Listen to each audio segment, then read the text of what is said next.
बहुत समय पहले एक छोटे से गांव में एक गरीब लकड़हारा रहता था। उसकी छोटी सी झोपड़ी थी जिसमें उसकी पत्नी और दो छोटे बच्चे रहते थे।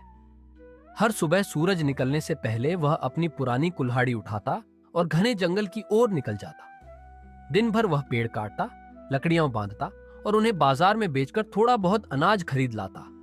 लेकिन जितनी मेहनत वह करता उतना धन कभी नहीं जुटा पाता। धीरे धीरे उसके मन में दुख और शिकायत भरने लगी।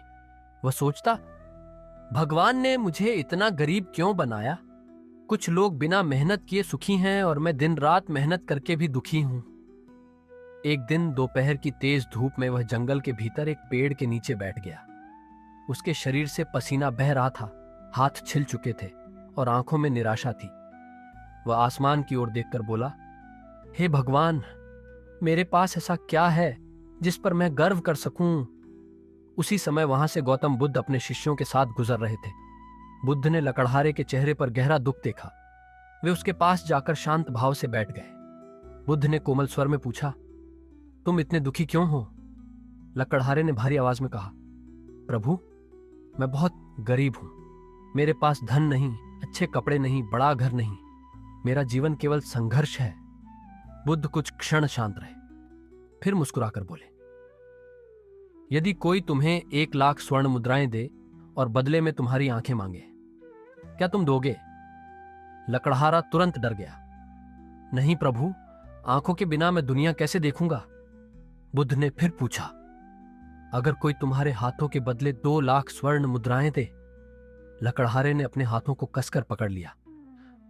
नहीं, हाथों के बिना मैं काम कैसे करूंगा? बुद्ध ने आगे पूछा, अगर कोई तुम्हारे पैर मांगे, तुम्हारी आवाज मांगे, तुम्हारा शरीर मांगे? हर बार लकड़हारा घबराकर नहीं कहता रहा। तब बुद्ध मुस्कुराए और बोले, जब तुम्हारे पास इतनी अनमोल संपत्ति पहले से है तो तुम स्वयं को गरीब क्यों मानते हो? यह सुनते ही लकड़हारा स्तब्ध रह गया। पहली बार उसे एहसास हुआ कि वह जिन चीजों को सामान्य समझता था वही सबसे बड़ी दौलत थी। उसकी आंखों से आंसू बहने लगे।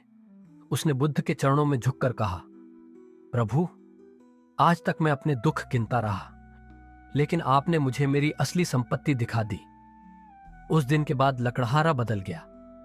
अब वह पहले की तरह मेहनत तो करता था, लेकिन शिकायत नहीं करता था। उसके चेहरे पर संतोष रहने लगा, क्योंकि उसने समझ लिया था, सीख, जिसके पास स्वस्थ शरीर, मेहनत करने की शक्ति और सकारात्मक सोच है, वह वास्तव में कभी गरीब नहीं होता।